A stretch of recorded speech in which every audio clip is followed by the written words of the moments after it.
진노의 날에 능히 설 수 있으며 하나님 앞에 칭찬을 더불어 받을 수 있는 사람 두 부류를 얘기합니다.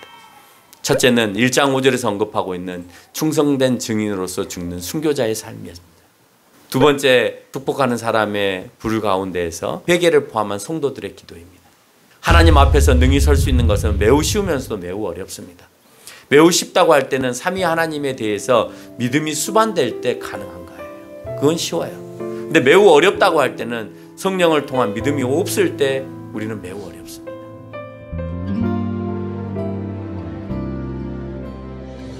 여러분, 우리가 성장하면서 부모님으로부터 또는 선생님으로부터 야단을 맞은 경우들이 참 많이 있습니다. 지금은 그렇지 않습니다만 과거에는 참 그랬던 경험들이 많습니다. 근데 항상 부모님이나 선생님 가운데, 부모님과 선생님의 진노 가운데에도 당당했던 아이들이 있었어요. 가정 안에서도 그랬고 학교 안에서도 그랬습니다. 어떤 아이들이 당당할까요? 요즘에는 자기 아버지의 권력이 크면 당당하더라고요. 근데 그렇지 않습니다. 뭐 부모에게 야단 맞을 때는 부모의 권력이 큰 것 가지고는 안 되잖아요. 어느 때 당당하냐? 자기가 자기의 일을 다 잘 해놓았을 때, 아무리 형제들을 앉혀놓고 무릎 꿇혀서 그 안에서 훈계를 하고 야단을 해도 당당할 수 있는 것은 내가 내 할 일을 잘 하고 있을 때는 내가 부모님 앞에 그렇게 앉아 있지만 내가 말할 수 있는 준비가 되어 있는 것이고 또 선생님 앞에서도 말할 수 있는 그런 준비가 되어 있는 겁니다. 저희 학교 다닐 때 뭐 지금은 안 그렇습니다만은 학교 다닐 때 참 야단을 많이 맞았던 것 같아요. 그래서 성적이 반에서 좀만 떨어져도 전체가 다 매를 맞고 야단을 맞았던 이런 시기들이 있었습니다. 그날도 우리 반이 체육 시험에서 제일 점수가 안 좋았습니다.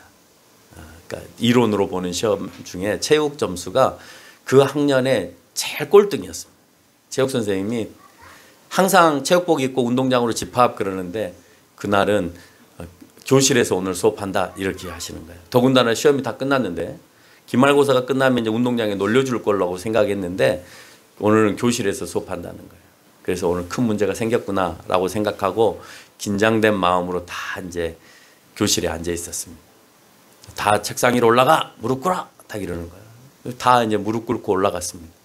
너네 반이 우리 학교에서 꼴등이야. 체육 시험이 꼴등이야. 그러니까 좀 더 각성하라는 의미로 오늘 너희들에게 야단을 치겠다 이러시면서 몽둥이로 이제 무릎을 꿇고 있는데 허벅지를 이제 몇 대씩 때리시는 거예요. 근데 뭐 남학교니까 살살 안 때리시겠죠. 퍽퍽 소리 나도록 때리겠죠.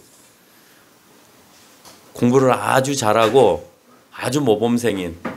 근데 그 친구가 체육마저도 실기와 필기를 다 넘나들 정도로 아주 잘하는 친구가 무릎을 꿇고 쭉 맞아가고 있는데 자기 차례가 얼마 이제 안 남았어요. 벌떡 일어나더니 선생님 저는 맞을 수 없습니다. 딱 이러는 거예요.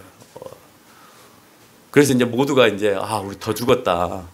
얘는 왜 갑자기 튀어나와가지고 우리를 더 힘들게 만들까 이런 생각을 했습니다. 근데 그 친구가 하는 소리가 그렇습니다. 저는 열심히 했습니다. 그래서 실기도 잘했고 필기도 잘했습니다. 근데 단체로 내가 우리 친구들을 우리 반 학생들을 평균으로 올릴 수 있는 기술은 저에게 없습니다. 한마디를 더 하는 거예요. 선생님도 못 올리신 평균을 왜 저보고 올리라고 하십니까? 저는 열심히 했습니다. 딱 이러는 거예요. 그러니까 선생님 이제 어이가 없어가지고 너 끝나고 교무실로 따라와. 딱 그러시고 한 10명쯤 맞았는데 50명은 내려와.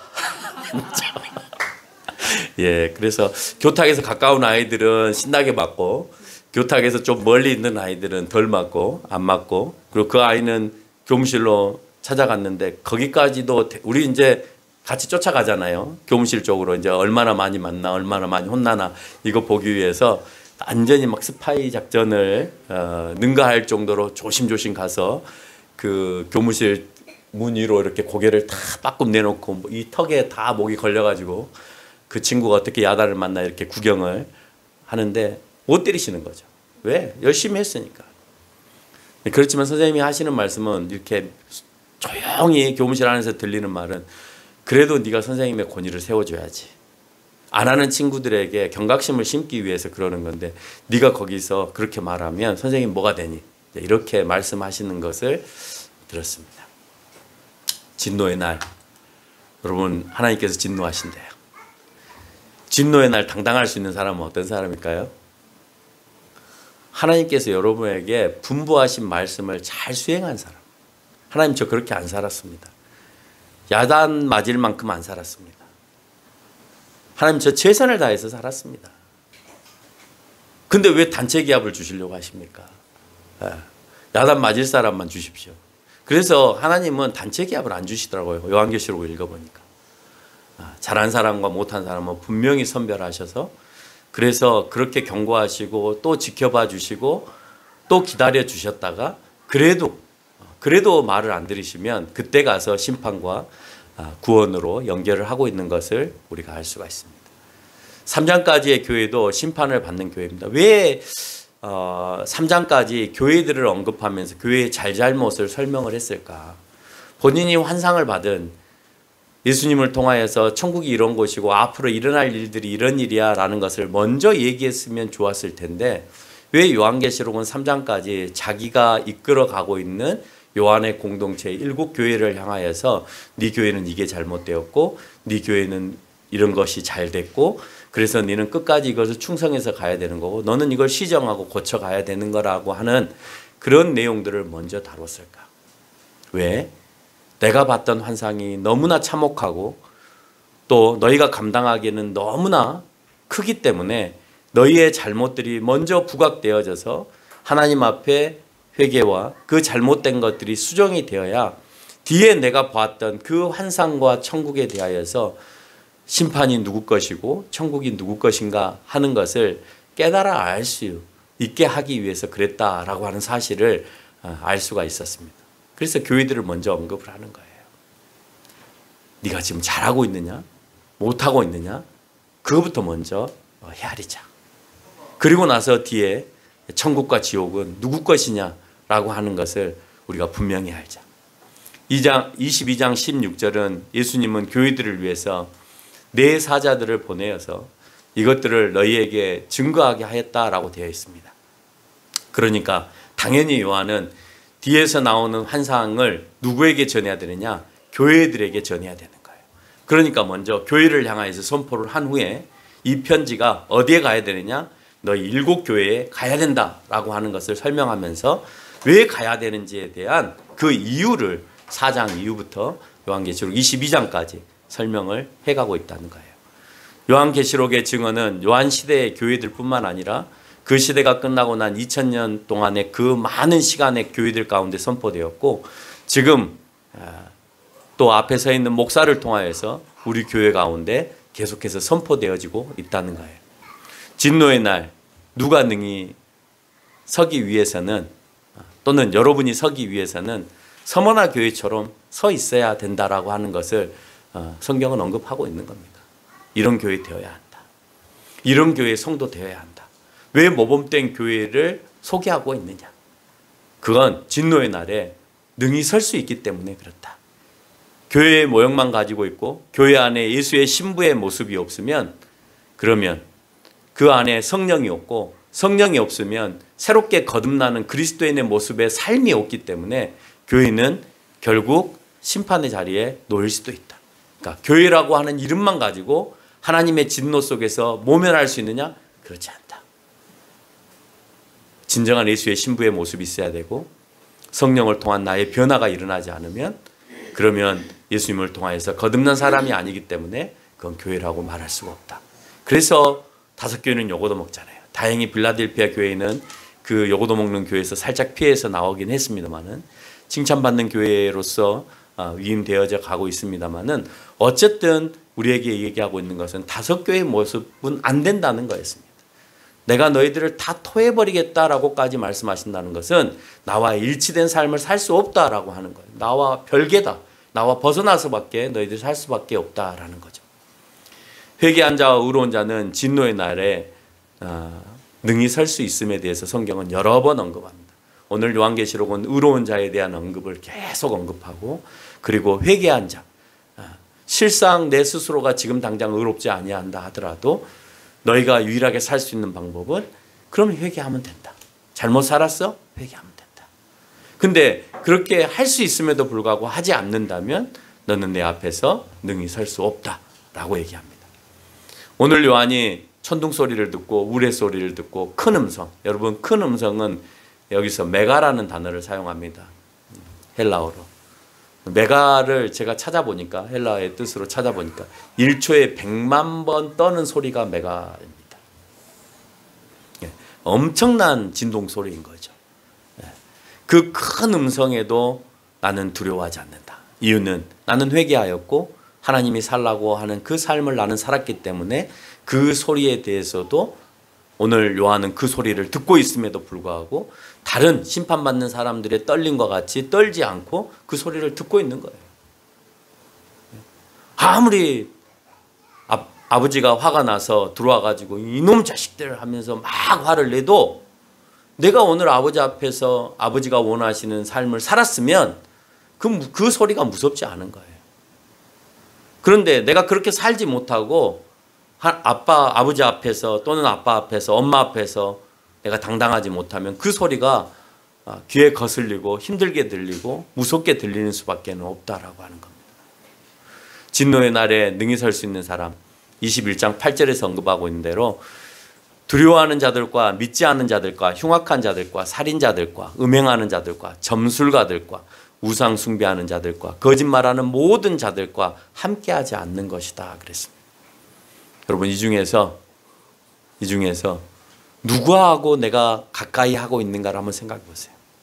죄를 짓고 두려워하는 자들과 함께 했는지, 믿지 않은 자들과 함께하고 있는지, 흉악하는 자들과 함께하고 있는지, 살인자들과 함께하고 있는지, 음행하는 자들과 또는 점보는 자들과 우상 숭배하는 자들과 거짓말하는 자들과 우리가 함께하고 있는지를 고민해 보셔야 해요. 이런 자들의 자리에서 모면되어진 사람, 벗어나 있는 사람들이 진노의 날에 능히 설 수 있음을 성경은 또 언급하고 있다는 거예요. 진노의 날에 능히 설 수 있는 또 다른 유형의 모습이 13장에서 언급을 하고 있습니다.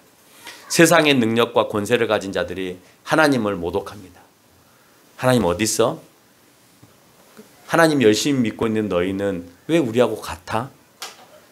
왜 하나님을 믿고 있는 너희들은 왜 이렇게 찌질이도 못 살아? 하나님을 믿고 있는 너희들은 왜 너희 안에서 능력이 발산되지 않아? 라고 하면서 우리의 잘못된 모습들이나 우리의 신앙과 믿음이 없어서 하나님이 모독되어지고 있는 그 상황들을 우리가 발견하죠. 그래서 하나님을 모독했던 그 사람들이 오늘 4절에서 누가 능히 이와 같이 더불어 싸울 수 있겠느냐? 여러분 그 사람들을 위해서 누가 능히 싸울 수 있느냐? 그 싸울 수 있는 사람들이 하나님 앞에 능히 설 수 있는 거예요. 그래서 오늘 본문의 6장과 13장 2절을 읽었던 이유가 뭐냐면 능히 설 수 있는 사람은 하나님을 모독하고 성도들을 함부로 하는 이들에게 있어서 과연 그것이 옳지 않다라고 싸울 수 있는 사람이 누구냐. 그래서 늘 얘기한 것처럼 요한계시록 1장에서부터 마지막까지 계속해서 요한이 반복하고 있는 것은 충성된 증인의 삶을 살아라는 거예요. 우리 저번 주 설교가 충성된 증인이었잖아요. 그렇죠.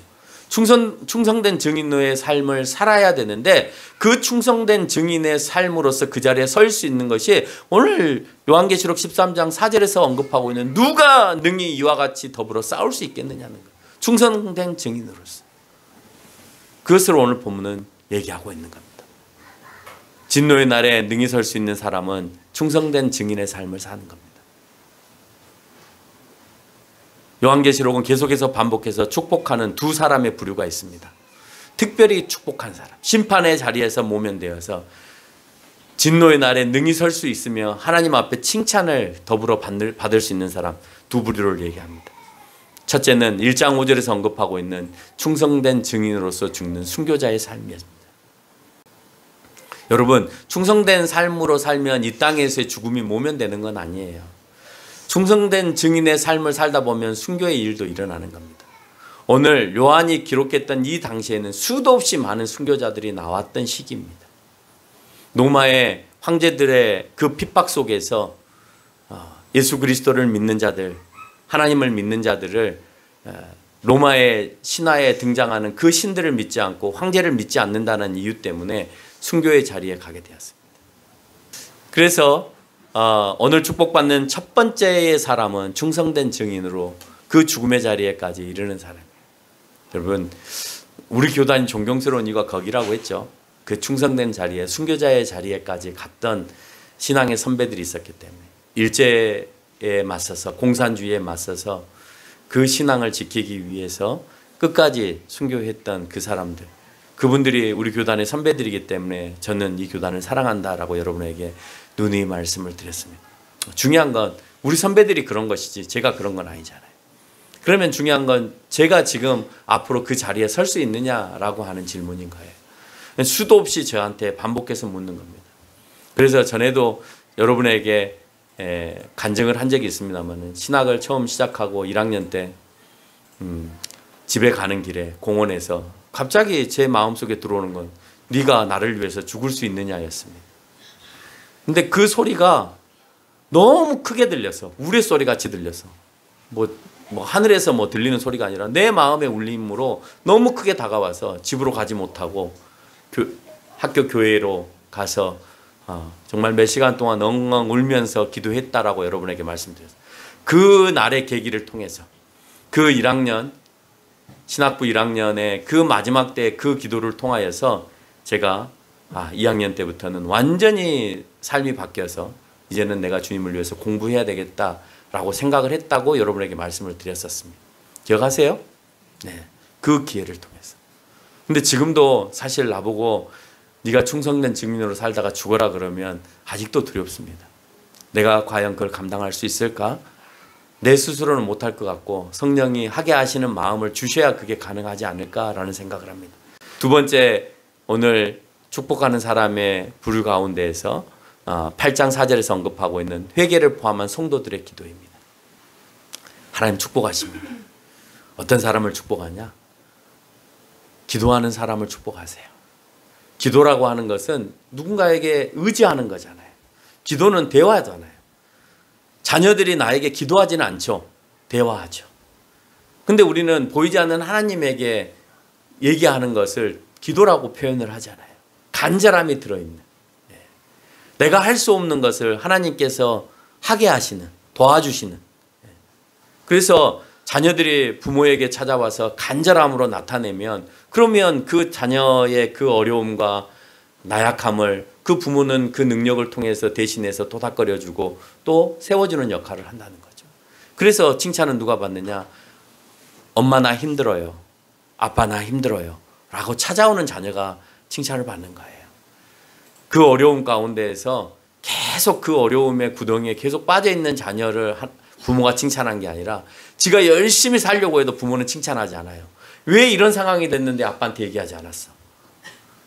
왜 이렇게 될 때까지 엄마한테 얘기하지 않았니? 라고 야단하시지, 네가 너무 힘들게 살았어, 잘했다, 이렇게 말하는 부모는 없어요. 왜? 부모는 안타까우니까. 그렇게 안 살아도 되는데 내 능력으로 너에게 좀 도움을 주면 너가 그렇게 힘들고 어렵게 살지 않아도 되는데 왜 그렇게 살아? 그래서 부모는 자꾸 자녀가 와서 말해주기를 바라는 거예요. 오늘 하나님의 심정이 그런 거예요. 내가 잘못했으면 하나님 이런 거 잘못했습니다, 용서해 주십시오 라고 얘기하면서 나에게는 이런 도움이 필요합니다. 하나님 이 문제 내가 해결하지 못합니다. 아버지께서 도와주셔야만 이 문제를 해결할 수 있습니다 라고 하는 대화를 원하신다는 거예요. 그 대화하는 사람을 오늘 하나님은 맞이하시고 축복하신다는 사실을 기억하시기 바랍니다. 심판과 하나님의 백성으로서 새 하늘에 입성한 사람들을 하나님을 모독하는 사람과 하나님의 증인으로 살아가는 사람들, 또 악을 행하는 사람과 의를 행하는 사람들, 회개하지 않는 사람과 회개하는 사람으로 구분합니다. 또한 하나님 앞에서 생명책에 기록되지 못하는 사람은 21장 27절에서 속된 것, 가증한 일, 거짓말하는 것, 그 길로 들어가는 사람들이 오늘 새 하늘과 새 땅 또는 생명책에 기록되지 못한 사람이라고 되어 있습니다. 여러분, 속된 것, 세상이 좋다고 하여서 그 세상이 좋다고 하는 것을 쫓아만 다니는 것, 가증한 것, 눈에 보이면 뻔히 답이 보임에도 불구하고 그것을 상대방에게 속이려고 하는 가증한 것, 거짓말하는 것, 아닌데도 불구하고 맞다라고 얘기하는 것. 그런 사람들에게 들어가는 자들은 결코 너희들이 생명책에 너희 이름들이 없다라고 얘기합니다. 그래서 요한계시록을 통해서 공포를 발동시켜서 자신들의 유익함을 위해서 사는 신천지와 같은 세력들이 여기에 해당되어지는 것입니다. 거짓이죠. 가증하죠. 속되죠. 왜냐? 그들은 그것으로 협박하여서 많은 것들을 얻어내려고 하고 있고, 그 사람들은 아닌 것이 뻔히 눈에 보임에도 불구하고 맞다라고 거짓되게 주장하고 있는 것이잖아요. 여러분, 그들이 주장하고 있는, 신천지가 주장하고 있는 것 가운데 하나가 14만 4천 명만 구원을 받는답니다. 근데 자기네들의 인원의 수가 14만 4천 명이 넘었습니다. 그러면 이제 구원받는 사람의 수가 넘었으니까 이제 더 이상 전도 안 해도 되잖아요.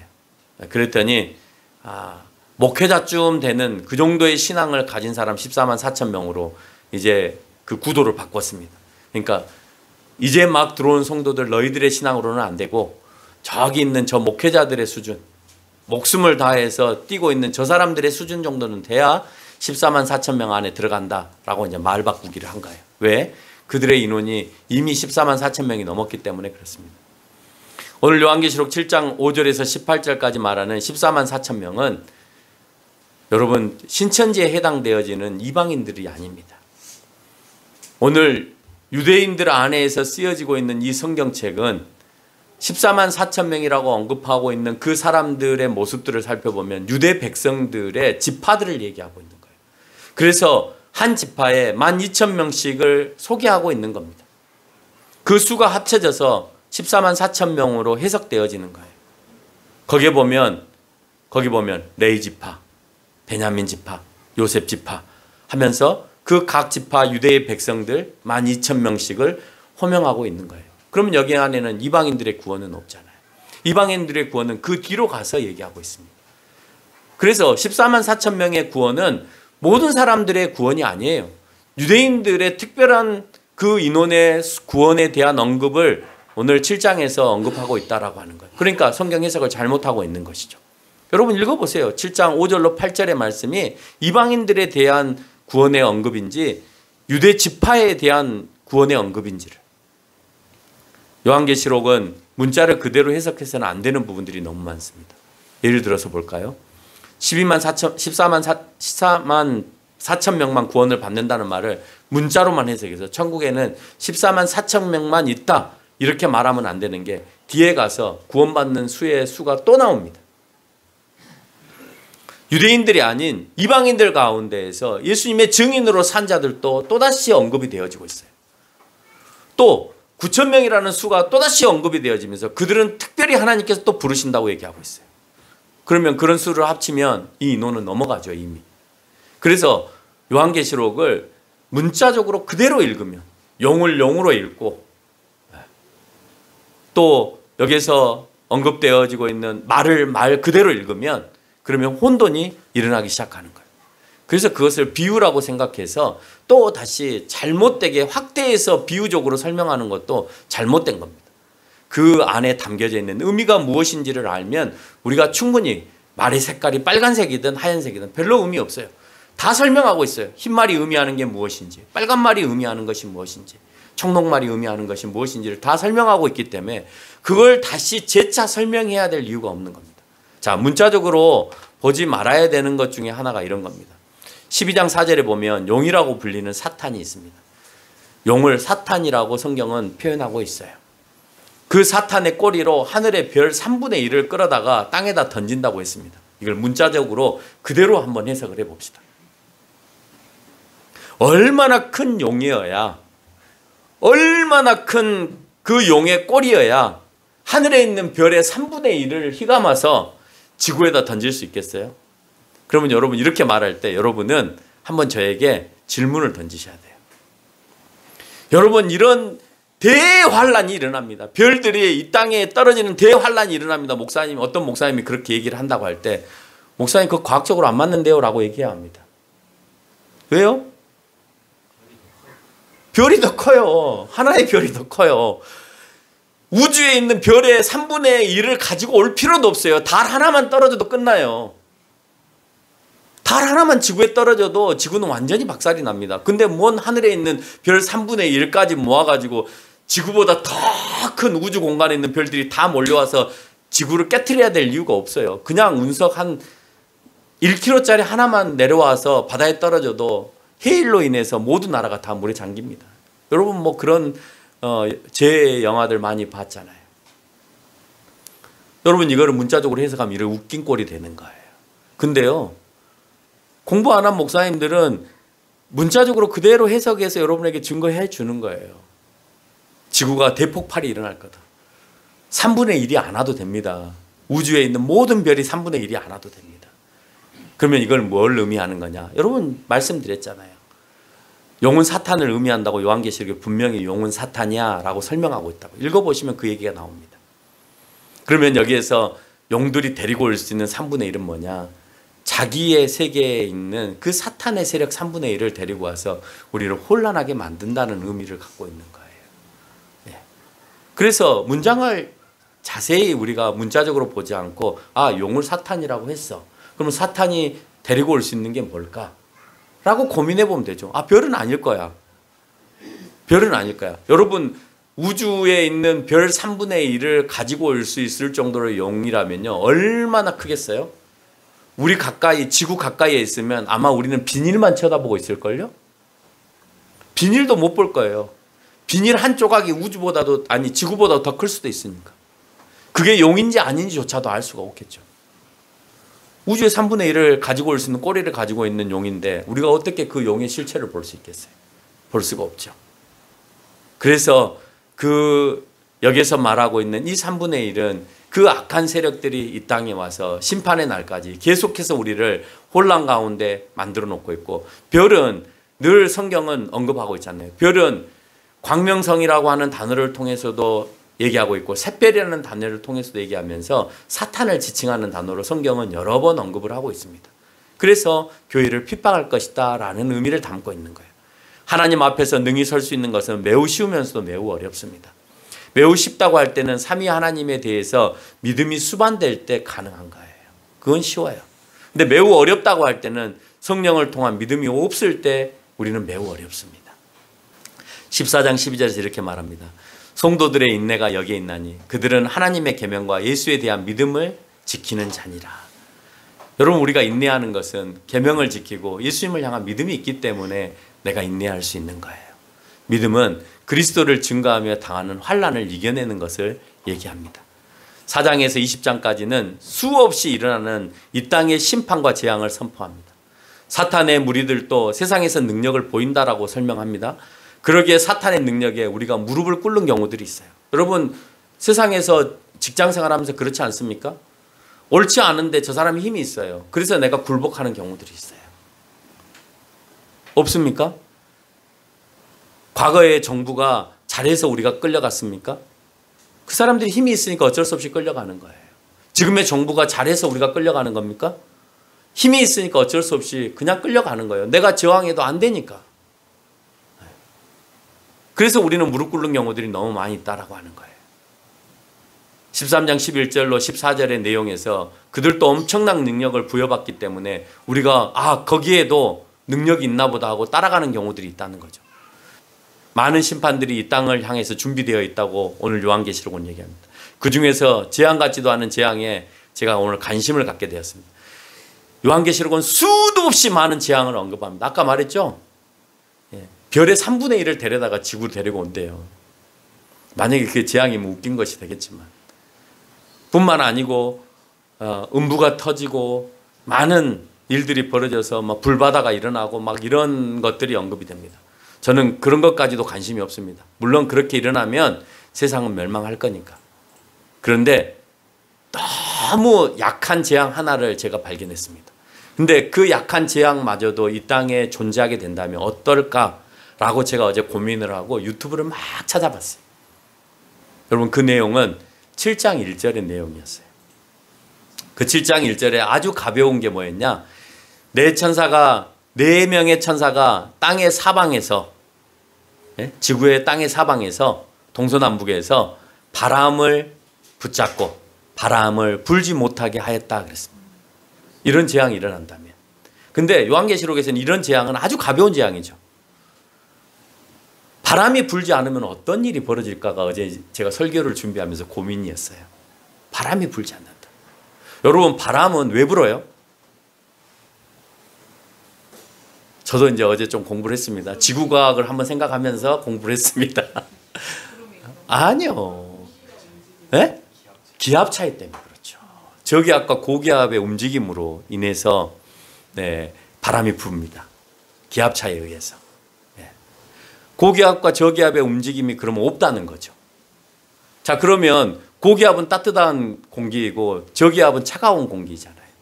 그러면 저기압이 머물러 있는 곳은 그 땅이 어떻게 될까요? 춥고 얼죠.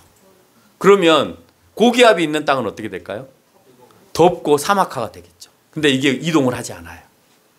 그러면 사막은 계속해서 사막화가 될 거고 빙하는 계속해서 빙하가 될 거겠죠.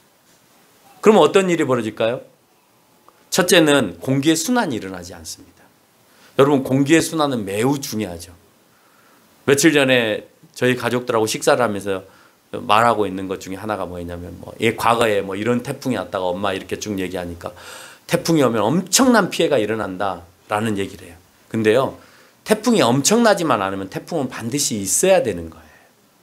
왜요? 바다를 뒤집어주고 공기의 순환을 해줘서 바닷물의 오염도를 다시 희석시켜주는 역할을 하고요. 공기를 다시 순환시켜서 이 사회 안에서 안 좋은 공기와 좋은 공기가 정화가 되어지는 그런 역할을 하기 때문에 태풍도 적당한 게 필요합니다. 바닷물도 좀 뒤집어줘야 되는 역할들이 있어야 되기 때문에 그렇습니다. 근데 중요한 건 심한 게 문제이죠.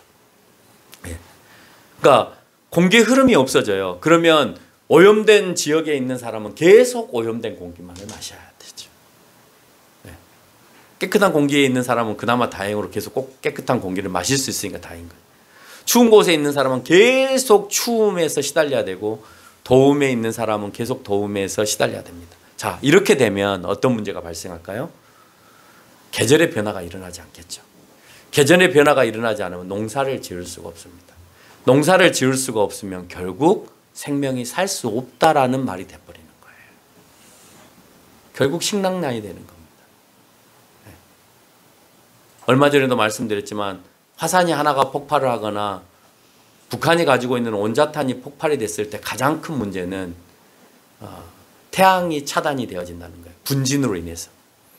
온자력의 분진과 또는 화산 폭발의 분진으로 인해서 태양빛이 가려지면 농산물을 지을 수가 없는 게 가장 큰 문제라는 거예요. 방사선 오염도 있습니다. 그러나 방사선을 맞고도 살 수는 있지만 못 먹고는 못 살잖아요. 그렇기 때문에 결국은 식량난 때문에 죽는 거예요. 세상에 문제가 발생했을 때 가장 먼저 튀는 것이 뭐냐? 물가예요. 농산물부터 튀는 겁니다. 전쟁 어디에서 하나 일어난다. 그럼 뭐부터 튀어요? 밀가루 가격, 식용유 가격부터 튀는 거예요. 자연재해가 일어나면 뭐부터 문제가 되어지냐? 여러분, 물가부터 올라가는 거예요. 사는 사람은 많아지는데 공급하는 사람이 적어지니까 그런 일이 벌어지잖아요. 요한계시록에서 천사와 장로와 성도들이 하나님을 찬양할 때 꼭 하는 말은 4장 11절에서 언급하고 있는 대로 주께서 만물을 지으시고 만물이 주의 뜻대로 있었고 또 지으심을 받았다라고 하는 찬양을 합니다. 여러분, 하나님이 못 하시겠느냐라는 말을 하는 거예요. 심판을 한다면 얼마든지 가능한 일이다. 근데 그 경각심을 갖지 않고 살아가면, 그래서 내가 너희를 위해 새 땅과 새 하늘을 만들었다라고 하는 것을 믿지 못하는 것은 내가 이 땅을 만들지 아니하였다라고 하는 말과 같은 것이다라는 거예요. 결론을 맺겠습니다. 이 시대에는 정신질환을 갖고 있는 사람이 많습니다. 왜 정신질환을 갖고 있는 사람이 많은지 아세요? 과거보다도 스피드가 빨라져서 그렇습니다. 그러니까 옛날에는 편지 한 통을 쓰면은요, 편지지에다가 꼬박꼬박 눌러서, 그렇죠? 틀리면 썼다가 지우고 꾸겨서 버리고 이러면서 천천히 써도 누가 뭐라 할 사람이 하나도 없습니다.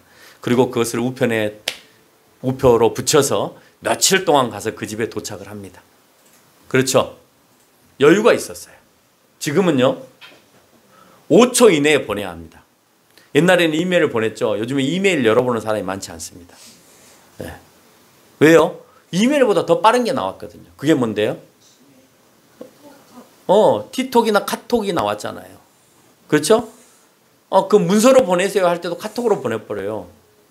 그냥 카메라로 찍어서 카톡으로 보내면 5초도 안 걸리는 거예요. 그러니까 막 이메일 열어서 이메일 주소 치고 뭐 그 상대방 이메일 주소 치고 거기다가 첨부하고 이렇게 복잡하게 안 해도 돼요. 그냥 카톡에다가 사진으로 찍어서 첨부해서 딱 보내면 5초도 안 걸리고 그 사람에게 도착합니다. 자, 그러면 그런 일들을 여러분 하루에 몇 번 정도 하세요? 꼭 첨부를 안 하더라도 여러분 카톡을 하루에 몇 건 정도 하세요?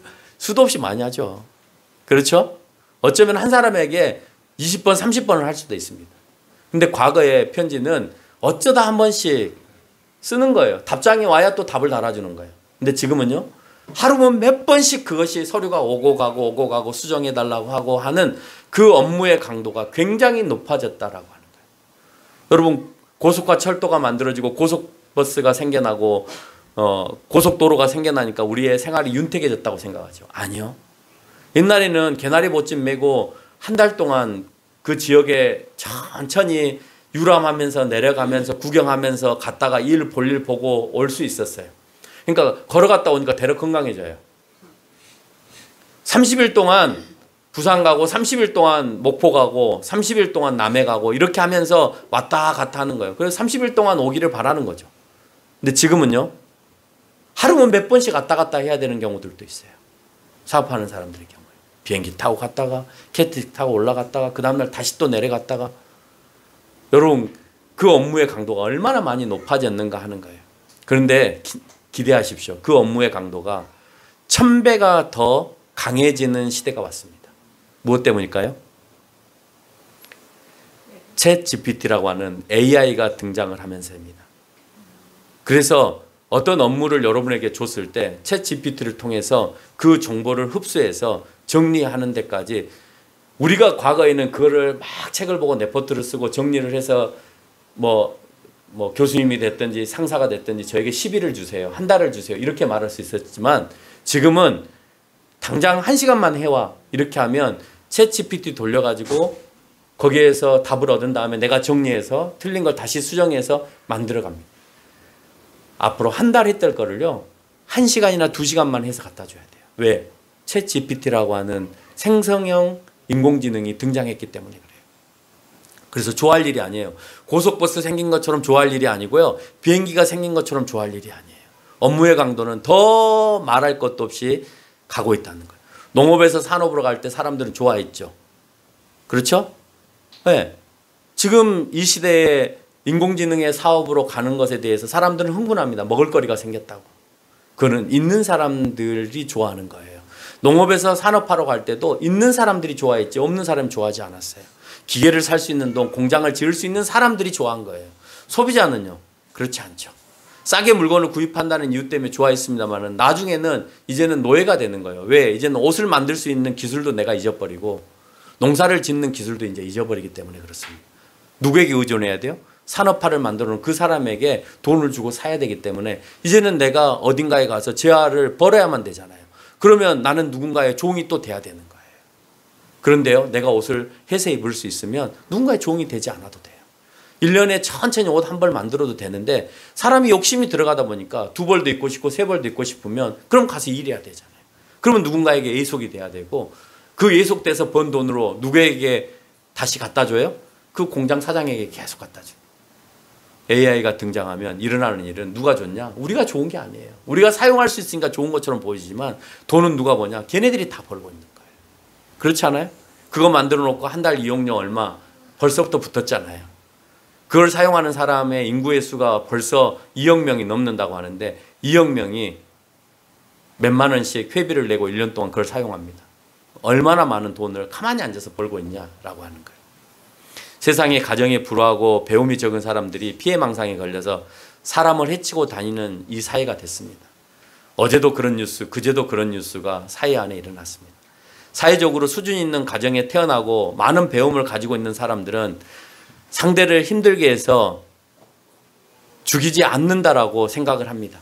여러분 그렇습니까? 피해망상에 걸린 사람은 가정이 불우하고 배움이 적기 때문에 그 사람들이 세상은 나를 알아주지 못하고 나는 세상에서 얻어낸 것이 없으니까 나도 세상을 마음껏 살 거야 라고 하면서 도구를 들고 다니면서 사람을 해칩니까? 그러면 수준 높은 가정에서 태어나고 배움이 많은 사람은 그렇지 않던가요? 저는 요 며칠의 일련의 사회적인 상황을 보면서 저는 그것에 대해서 단호하게 얘기할 수 있는 것은 사회적으로 그 가정이 훌륭하고 배움이 넘쳐나는 사람들의 모습 속에서 대러 죽음이 있더라는 거예요. 권력과 재산과 명예를 동원해서 자신과 자신의 가족들이 피해를 본다 생각하면 상대를 죽음에 이르게 하는 것도 무기를 들지 않는 사람을 해치는 행위라고 생각합니다. 무기를 들고 다니면서 백화점과 터미널을 돌아다니면서 사람을 해쳤던 사람도 있습니다. 그 사람들을 파헤칠 때 뉴스는 뭐라고 얘기하냐?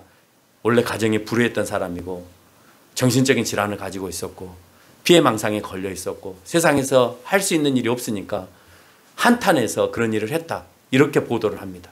그래요? 그러면 며칠 전에 운명을 달리한 선생님은 왜 돌아가셨나요? 누가 타살을 했나요? 분명히 죽은 사람은 있는데 죽인 사람은 없습니다. 아니요, 있습니다. 제가 그 신문 기사 밑에다가 답을 달아놨습니다. 아니요, 있습니다. 죽었는데 왜 타살이 없습니까? 물리적인 힘을 가해서 죽인 것만이 죽인 것이 아니라 당신네들은 권력과 힘을 사용해서 또는 부모라고 하는 그 힘을 통해서 선생님에게 압력을 주지 않았어요. 그 압력이 그 사람의 목숨을 잃게 하는 상황이 벌어졌잖아요. 그 부모들이 못 배워서 그랬습니까? 피해망상에 걸려서 그렇습니까? 아니잖아요. 아니면 가정이 불우해서 그랬습니까? 아니잖아요. 자기네들 권력이 더 많고 더 있는 사람들이 그 압력을 가해서 물리적인 힘을 가하지 않았다는 이유 때문에 나는 그 심판의 자리에서 모면한다고요? 그럴 수 없다는 거죠. 저는 그래서 사회적인 법도 바뀌어야 된다고 생각해요. 물리적인 것을 가해서 죽음에 이르게 하는 사람만 심판을 받을 게 아니라 정신적인 압력과 다른 압력을 통해서도 그 사람이 죽음에 이르게 하였다면 그 사람은 물리적인 힘을 가해서 죽인 것만큼 똑같은 심판을 받아야 된다라고 법을 바꿔야 된다고 생각합니다. 그래야 사회적인 지도자층에 있는 사람들이나 아니면 권력을 갖고 있는 사람이나 돈을 갖고 장난을 치는 사람들이 그렇게 압력을 가하지 못할 수 있는 시건장치가 되는 거예요. 그러기 위해서 누가 똑똑해야 되느냐? 여러분이 똑똑해야 되는 거예요. 그래서 선생님들이 광화문에 나가서 데모한 것은 난 너무 잘했다고 생각해요. 괜찮아요. 아이들이 며칠 동안 공부 안 해도 괜찮아요. 그거 며칠 공부 안 한다고 해서 그 아이들이 똑똑해지거나 더 못나지지 않아요. 그러나 우리의 소리를 내지 못하면 사회는 정말 그런 사람들이 이끌어가는 세상이 돼버리고 말 거예요. 하나님은 그런 사회를 원하지 않는다는 거예요. 악은요, 그 용과 같은 존재, 사탄과 같은 존재가 이 땅에 그런 힘있고 돈 있는 사람들에게 스며들어가서 그 사람들이 또다시 하나님의 백성들과 선하게 살려고 하는 사람들을 힘들게 하고 어렵게 한다고 요한계시록은 언급하고 있습니다. 그 사회 가운데 내가 저항할 수 있고 내가 증거할 수 있고 내가 말할 수 있는 사람이 돼야 된다는 사실을 기억하는 저와 여러분이 되시기를 바랍니다.